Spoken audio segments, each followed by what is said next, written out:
Y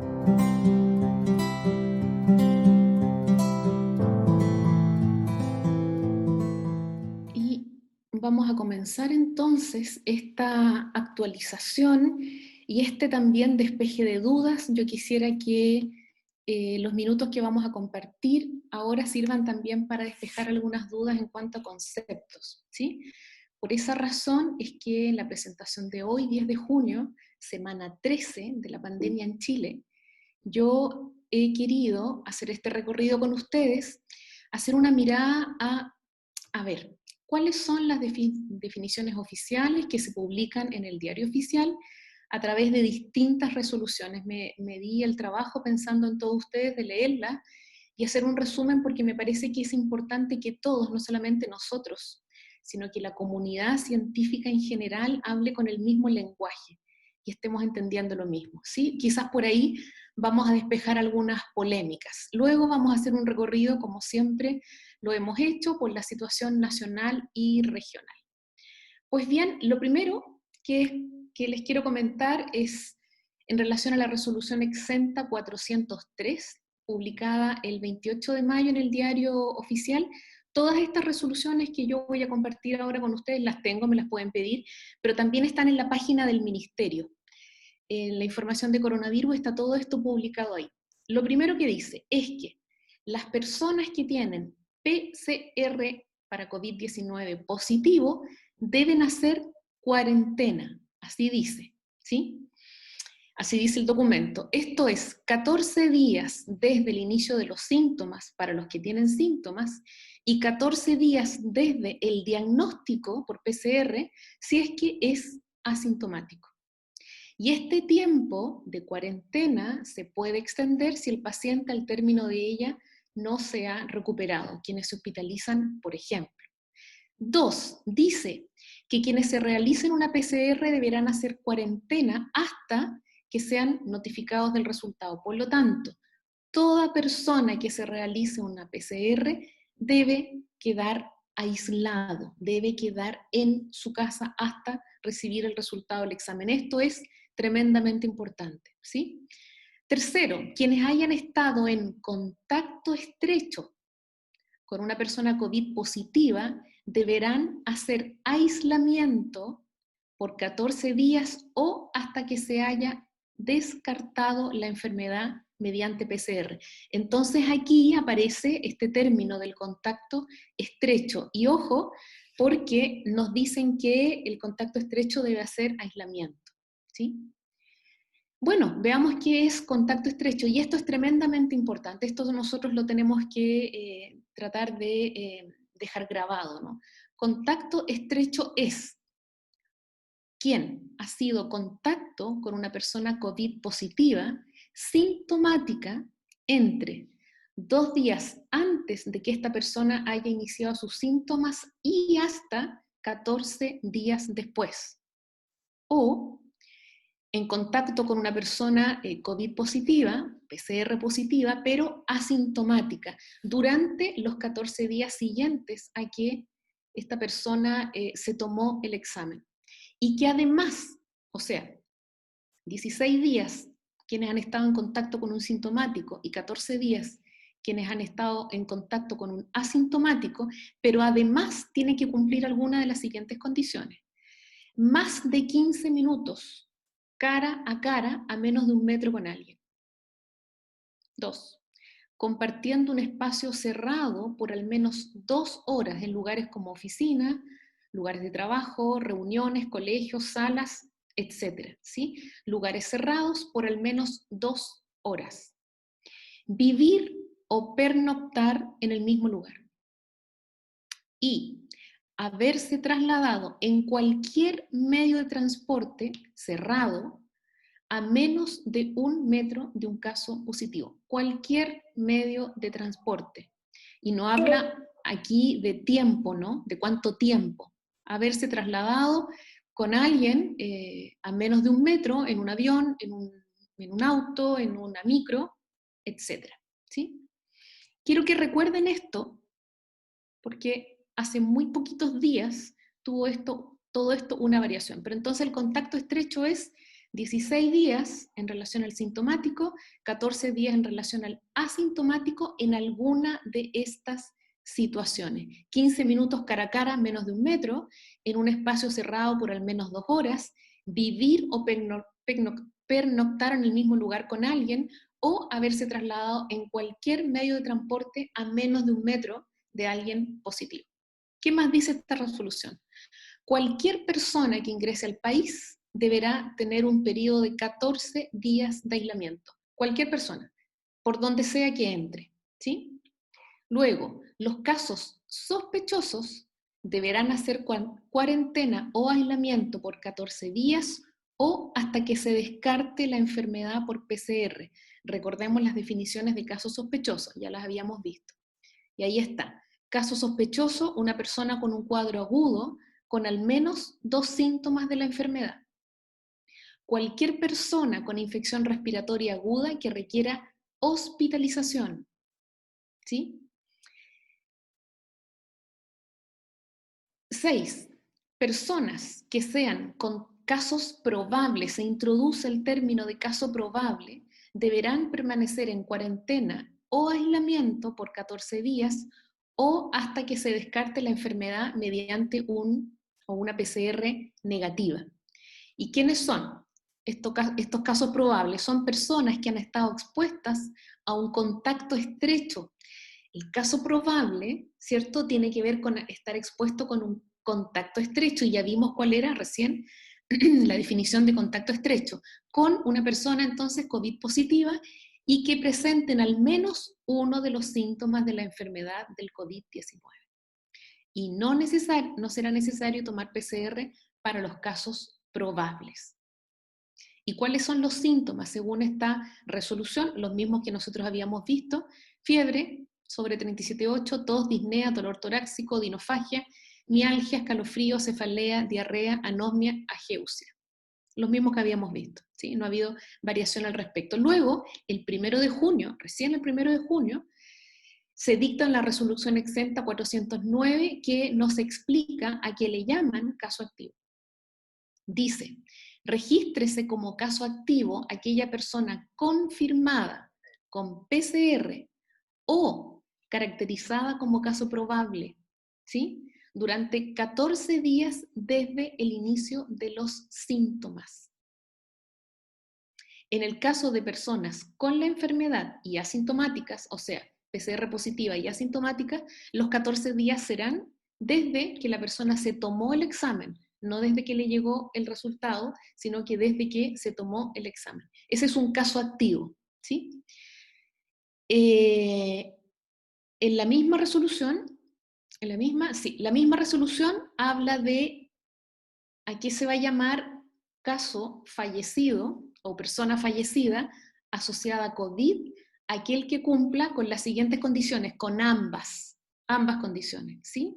Primero, que el certificado de defunción señale en alguna de las 3 partes que vamos a ver luego como causa de muerte COVID-19.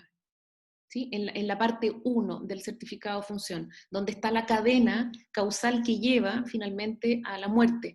Ahí en alguna de las, en A, B o C, tiene que estar COVID-19. Y que exista un examen PCR positivo, o bien que el resultado esté pendiente y por supuesto luego se confirme que era positivo. O sea, en Chile, las defunciones son todas con PCR positiva, ya sea antes del fallecimiento o después, pero es con PCR positiva. Al menos así está hasta ahora. Puede que cambie, yo creo.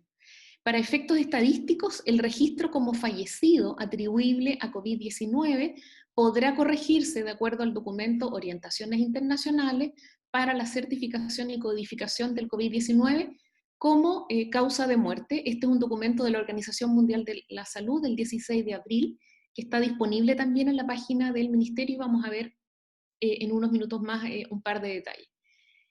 Otra resolución de la misma fecha, del 4 de junio, que habla de los requisitos para que un lugar pueda ser destinado a residencia sanitaria, y hay que contar de esa fecha, el número de residencias sanitarias aumenta muchísimo, lo que es una muy buena cosa y ojalá que continúe. Tiene que ser un lugar donde las personas puedan dormir, que tiene que tener un baño que sea compartido por máximo 6 personas, ese baño con acceso a agua caliente, y el recinto debe contar con las condiciones que les provea alimentación y limpieza a quienes estén ahí. 4 de junio también, resolución exenta 420, y esta es la resolución que habla de la atención primaria.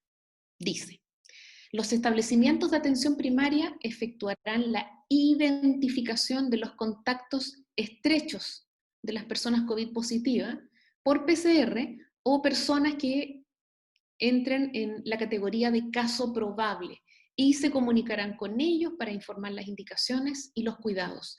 Esto es tremendo, tremendo de importante, tremendo de intenso trabajo, muchísimo trabajo. En atención primaria de salud podrán efectuar diagnóstico de personas afectadas por COVID-19 para que se inicie el aislamiento si fuese necesario.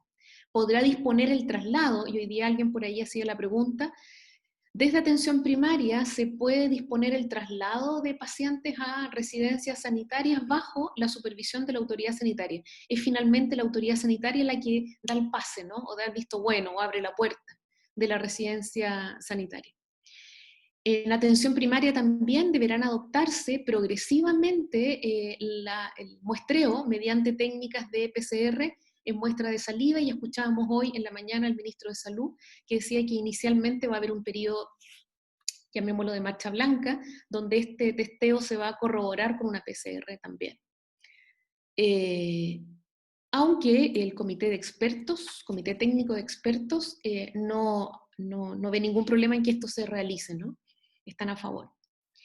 En la última resolución del 7 de junio, ¿cierto? Dice que, y aquí es donde yo quiero que pongan ojo porque hay un cambio que es importante. Dice: las personas COVID positivas a través de PCR deberán cumplir cuarentena.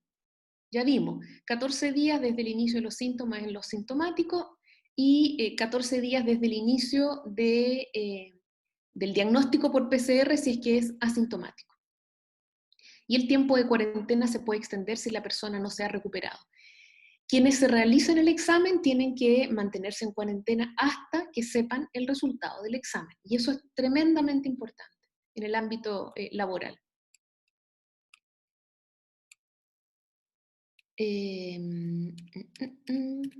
Aquí empecé a hacer...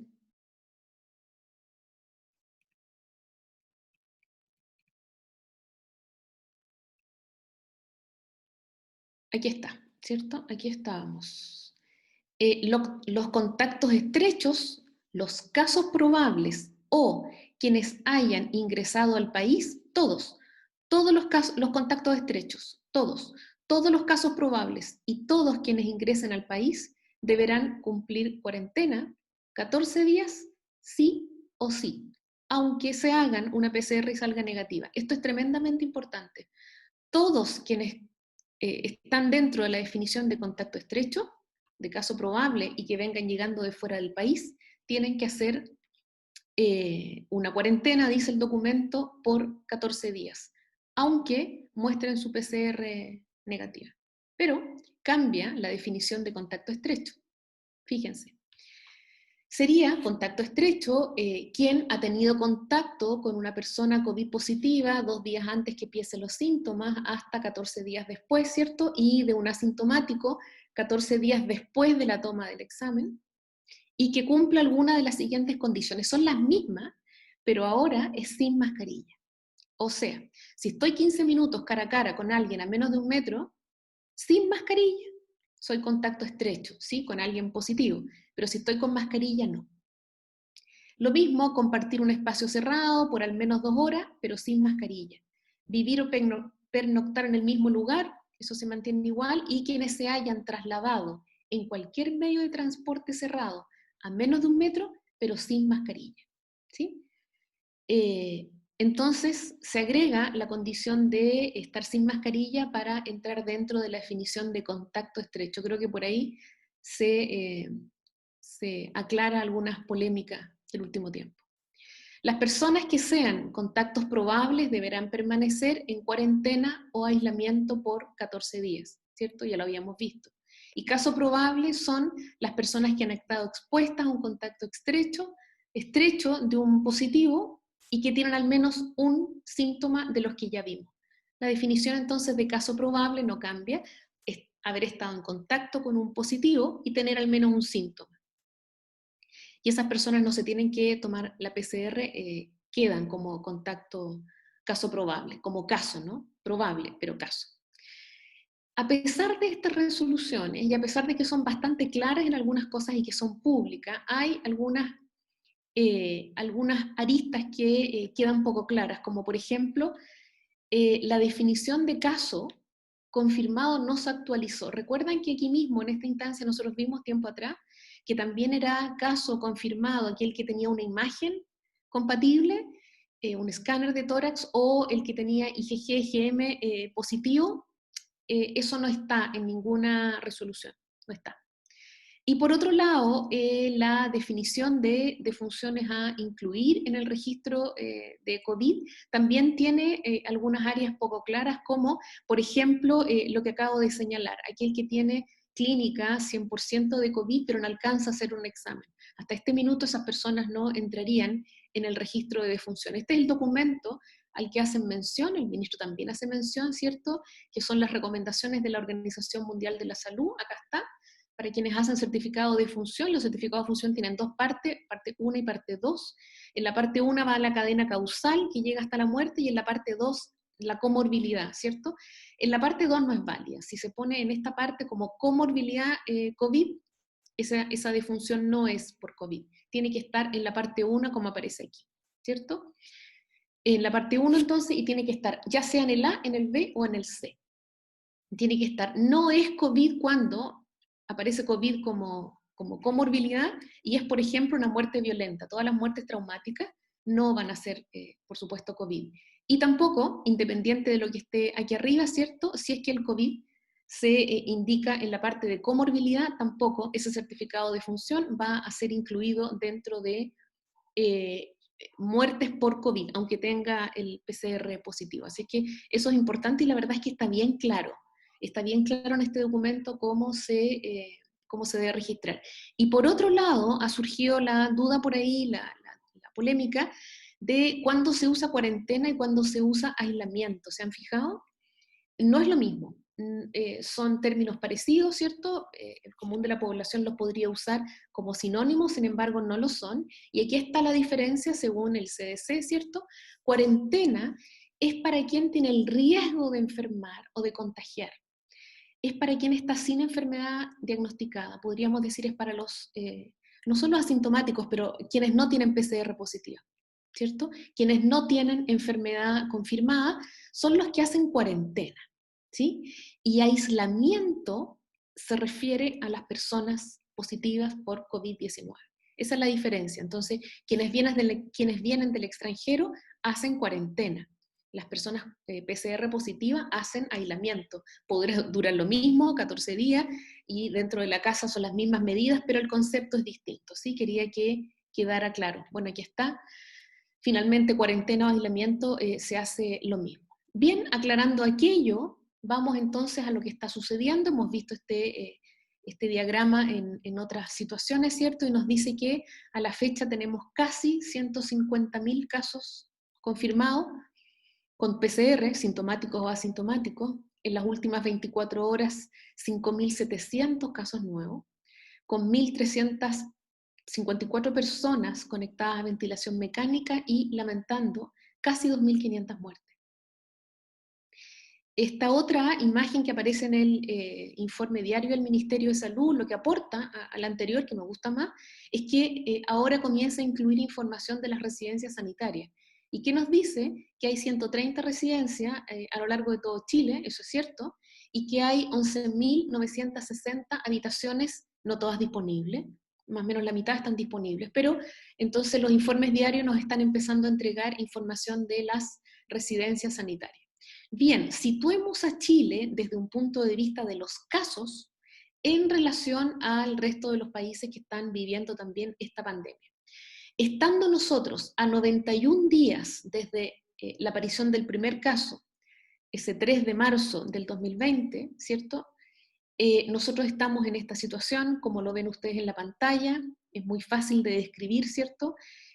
A la misma cantidad de tiempo desde el primer caso, no ha habido ningún otro país que tenga una tasa de incidencia o casos diarios por millón de habitantes tan alto. La situación al 10 de junio, al día de hoy, según lo informado, ¿cierto? Hoy en la mañana, es que tenemos los 148.496 casos acumulados, y fíjense en esto. Nosotros nos vimos un día miércoles hace justo 2 semanas, el 27 de mayo. De esa fecha a hoy, los casos aumentaron en un 80%. 80%. La tasa de incidencia acumulada es de 714 por 100.000 habitantes, por supuesto que aumenta a la par de cómo va aumentando el número de casos, porque la población se mantiene estable. Los fallecidos son hoy 2.475 personas, y estos se triplicaron en las últimas 2 semanas. Se triplicaron, se multiplicaron por 3. La letalidad ha ido aumentando y es hoy 1,7%. Los casos nuevos en las últimas 24 horas, lo habíamos dicho, casi 6.000 casos, ¿cierto?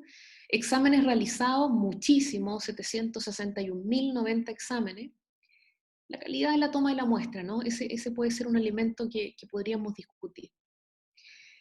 Y en relación a los casos acumulados, estos 148.000 y fracción de casos, el 80% están en la región metropolitana, siendo que la región metropolitana tiene aproximadamente el 55% de la población del país, pero ellos tienen el 80% de los casos. Nosotros tenemos el 2% de los casos a nivel nacional, siendo que nosotros tenemos aproximadamente el 9% de la población nacional.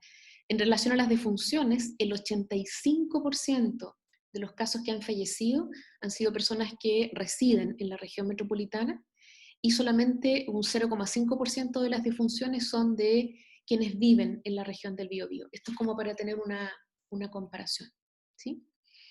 Siempre miramos esta tabla que nos habla de los exámenes, de los PCR que se informan por día, los acumulados, el número de laboratorios y la positividad, y quiero que miremos esto al día de ayer, ¿cierto? Lo que nos informaron hoy. Fueron 77 laboratorios los que entregaron información, ¿cierto? De ellos 29 son hospitales públicos, 19 universidades, nosotros somos parte de eso, y 29 centros privados, esto a lo largo de todo el país, que además de los exámenes de su propia región, como nosotros, le hacen exámenes a otras regiones, como nosotros que le hemos hecho a Araucanía, y fundamentalmente a la región metropolitana. Fíjense ustedes la positividad. Un 39% de los exámenes que se realizaron en las últimas 24 horas fueron positivos. Esto es altísimo a nivel nacional. Esto a nivel nacional, ¿sí?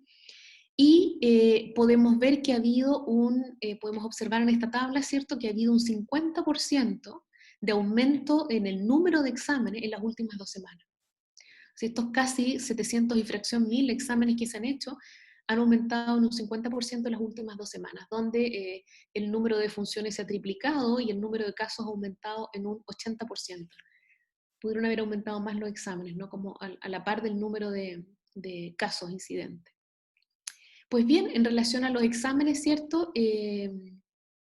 Los 761.000 que reporta el informe diario del Ministerio de Salud, un 8% son del Instituto de Salud Pública, un 42% del área pública y un 50% del área privada. Y más o menos se mantiene a las últimas 24 horas. ¿Sí? El área privada se mantiene dentro de la mitad de los exámenes que se están haciendo en Chile, y debemos recordar que la población adscrita a los seguros privados de salud son alrededor de un 20% de la población chilena. Miren, yo voy a tomar agua, porque eso estoy tomando. Este es un gráfico que muestra la tendencia en el número de casos nuevos al día, ¿sí? Y aquí estamos, ¿cierto?, al 10 de junio, con los 5.737 casos. Pero yo quiero que pongamos ojo a cuando comienza la curva de aumento, cuando comienza a aumentar, ¿cierto? Claramente comienza a aumentar de manera más significativa alrededor o después del 10 de mayo, alrededor del 12, 13 de mayo, ¿sí? Más o menos 10 días a 2 semanas después del fin de semana largo del 1 de mayo, ¿sí? Donde está esta línea. 2 semanas después comienza el aumento significativo. Aquí está nuestro último informe del 27 de mayo, aquí. Hasta aquí nos quedamos la última vez que nos vimos.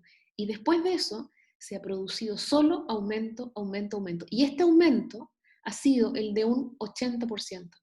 Desde esta fecha, ahora el número de casos ha aumentado en un 80%. Aquí hago el énfasis, ¿no? 80% de aumento de casos en las 2 últimas semanas. Eso lo vamos a pasar. Caracterización de los casos, de los 148.000 casos confirmados. La mediana de edad se mantiene, ¿cierto? De 38 años. Se mantiene el grupo de mayor riesgo entre los 30 y los 64 años. Mayor riesgo de ser caso, ya sea porque es la población que más accede a la atención de salud, a hacerse el examen, pero también es la población que más vemos en las calles, que más sale, ya sea por razones sociales de trabajo, de sustento, ¿sí? O porque también son quienes han sido menos responsables en guardar aislamiento voluntario u obligado. Lo hemos visto, ¿cierto?, en prensa.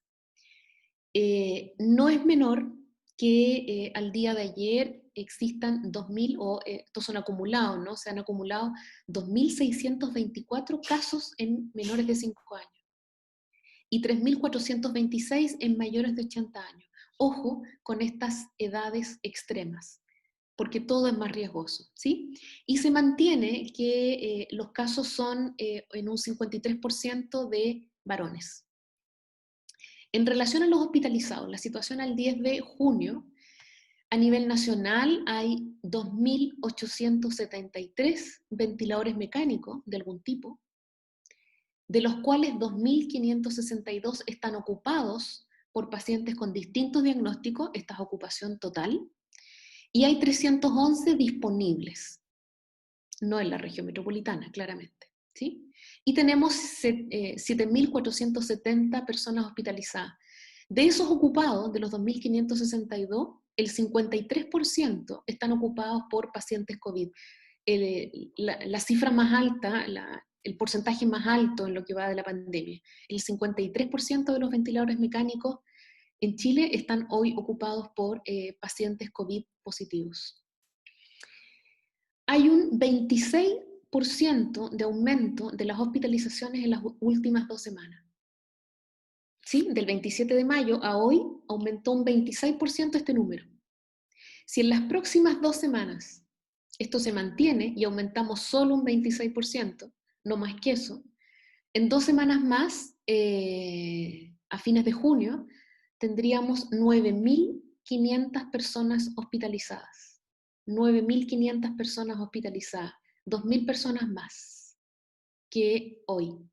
Ojo con eso, número de camas, ¿sí? Aquí tenemos las hospitalizaciones en las unidades de cuidados intensivos en las UCI, que es esta línea morada de arriba, ¿cierto? Y acá abajo el número absoluto de pacientes críticos día a día. Y aquí están las líneas, ¿cierto? Donde yo les decía que aquí, este fin de semana de fines de abril, primeros días de mayo, ¿cierto? Donde se produjo un gran movimiento de población, fundamentalmente de la región metropolitana hacia la quinta región, por ejemplo, ¿cierto? Y 15 días después se comienza a ver un aumento de casos y algunos días después, ¿cierto?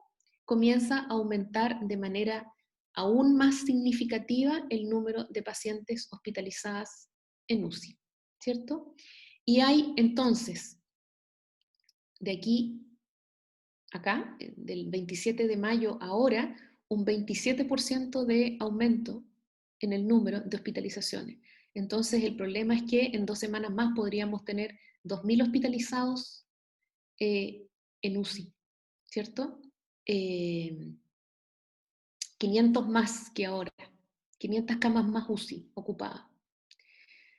La semana anterior, entre el 15 de mayo y los últimos días de mayo, el aumento de la hospitalización fue de un 70%. Ahí se colapsó el sistema de camas, ¿no? El de camas críticas. Aquí ocurrió el colapso y ahora estamos colapsados ya, ¿no? Esa es la verdad.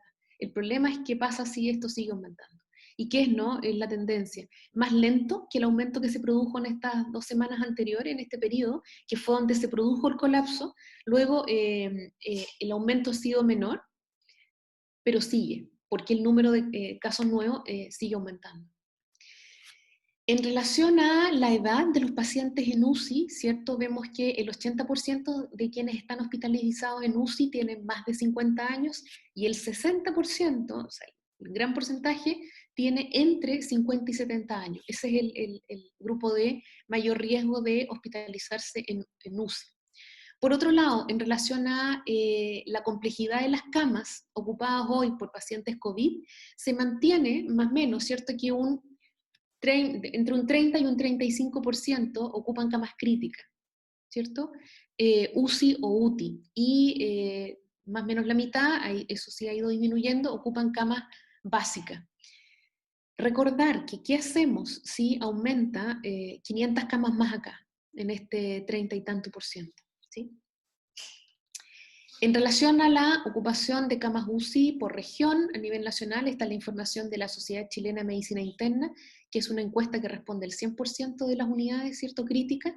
La región metropolitana está en franco colapso, lo mismo, se fijan ustedes, Tarapacá, lo mismo la quinta región, por qué no decirlo, la región de O'Higgins. Nosotros tenemos un 66% de ocupación de camas. Y yo les he contado, yo escucho todos los días como llega el Hércules, yo vivo cerca del aeropuerto y se escucha acá que llega el avión. Esto ha ido aumentando de manera importante. 2 semanas atrás esto era alrededor de un 50%, la ocupación en la región del Biobío, de camas UCI. Y en la región metropolitana, bueno, estos son los servicios de salud, todos están con una ocupación máxima en las camas, ¿no? Y aquí me ha parecido importante mostrar esto también, que también es de la Sociedad Chilena de Medicina Interna, es los pacientes en ventilación mecánica según en qué unidad están conectados a ventilación mecánica, y vemos que a contar de mitad de mayo en adelante, empieza a aparecer esta franja roja, ¿cierto? Que son pacientes con ventilación mecánica hospitalizados fuera de las unidades de pacientes críticos. ¿Y dónde es eso? Hospitalizados en urgencia, en pabellón y en unidades pediátricas, hospitalizados y con ventilación mecánica, en urgencia, en pabellón y en unidades pediátricas. Esto es el aumento en la dotación de ventilación mecánica que vemos en los informes del Ministerio de Salud. Esto es lo que está ocurriendo hoy.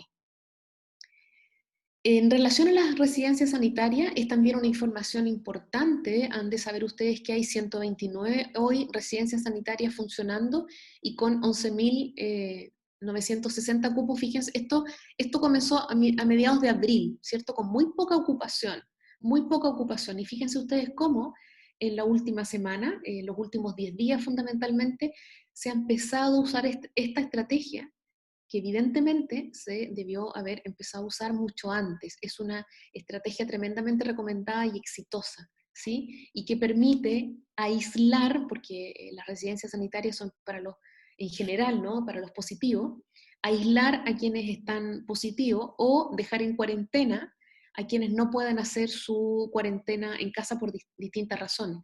Ambas poblaciones separadas, por supuesto.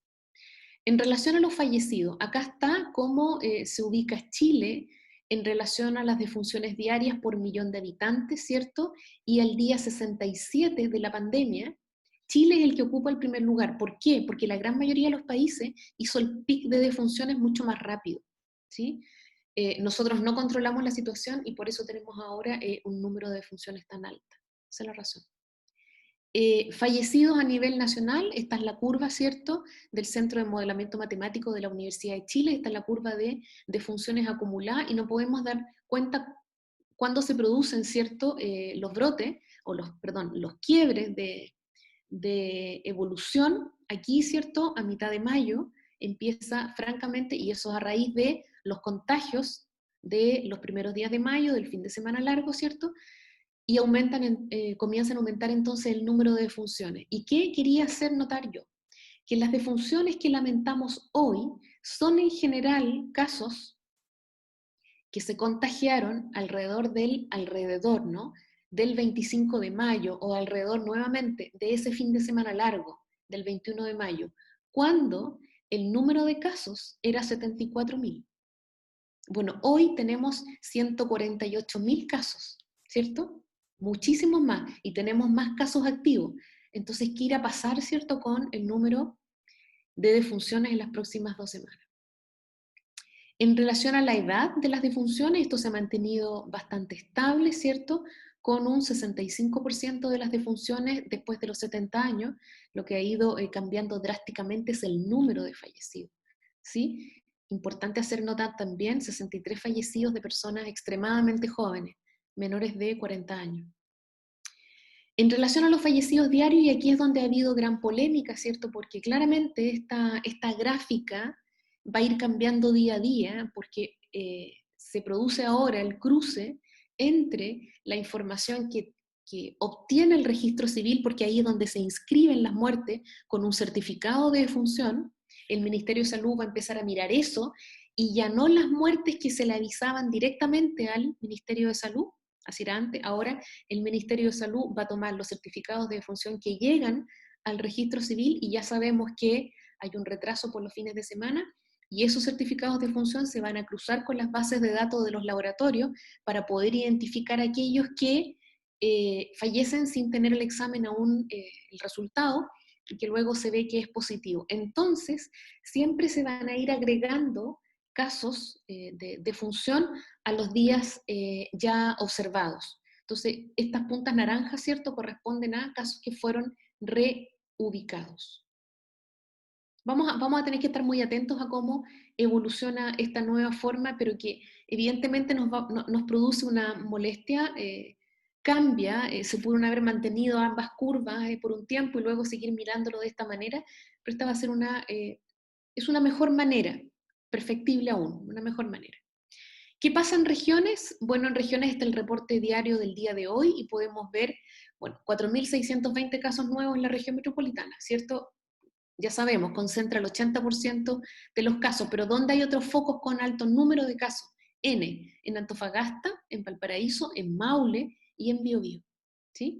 Pero este es el número de casos. Entonces, cuando miramos el número de casos en relación a el tamaño de la población, eso se llama incidencia, vemos que hay dos focos más oscuros, que sería el foco de Tarapacá y el foco de la región metropolitana. A nivel nacional, la tasa de incidencia es de 713, lo habíamos dicho, por 100.000 habitantes.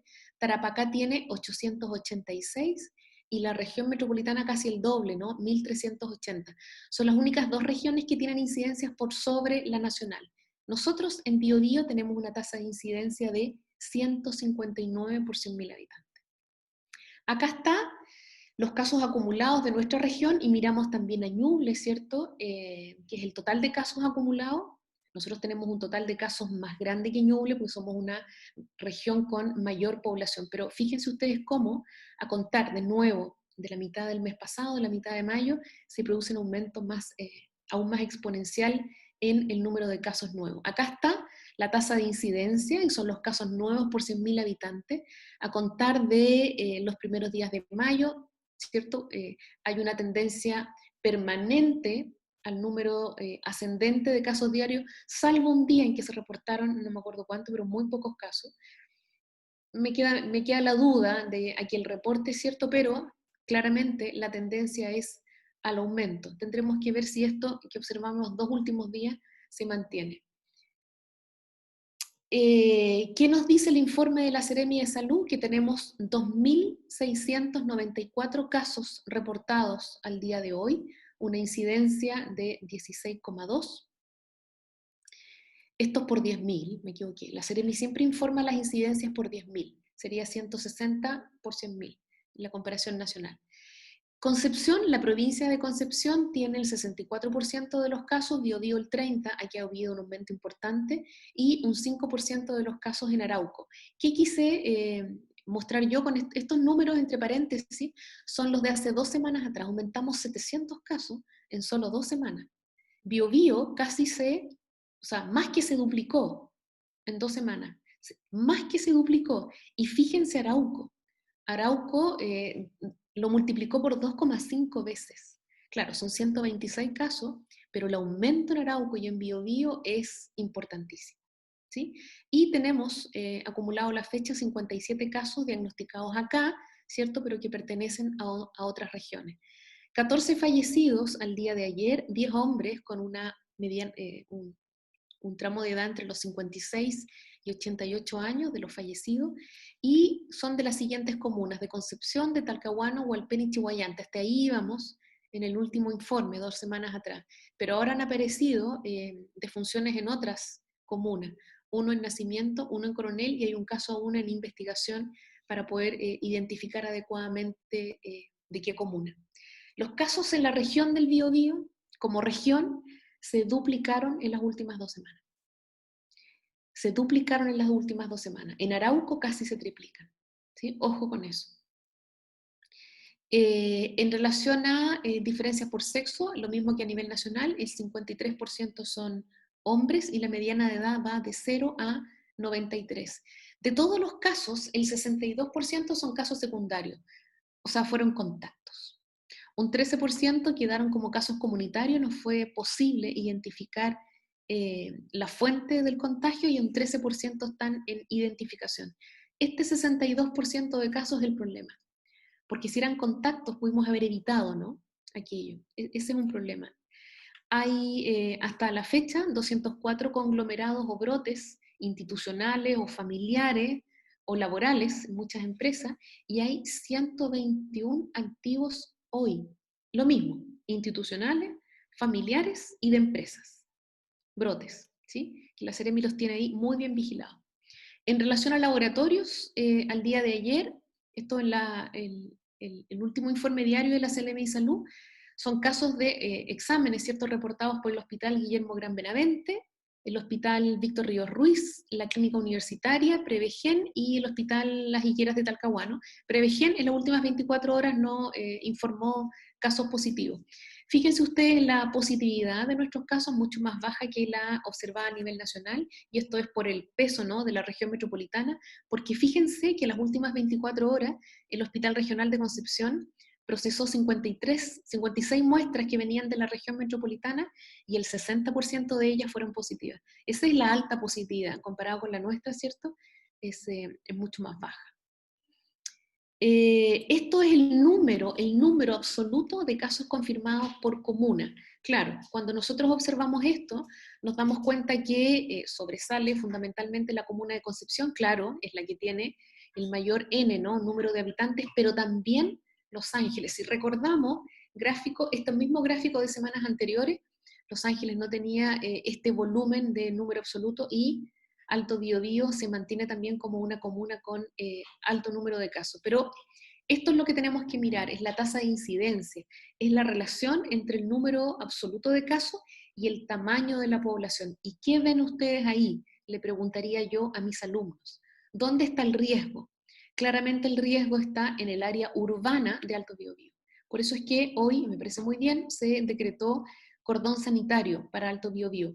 Una cuarentena en un área con tanta pluralidad no tiene mucho sentido, ¿no?, sino que es que nadie entre y que nadie salga de ahí. Eso es el cordón sanitario. Fíjense ustedes, bueno, acá está, ¿cierto? Alto Biobío, miren ustedes la tasa de incidencia que tiene, 178. La regional es 16. Alto Biobío tiene 178, y segundo y tercer lugar al mismo tiempo está Negrete y Antuco con 46.4 casos por 10.000 habitantes.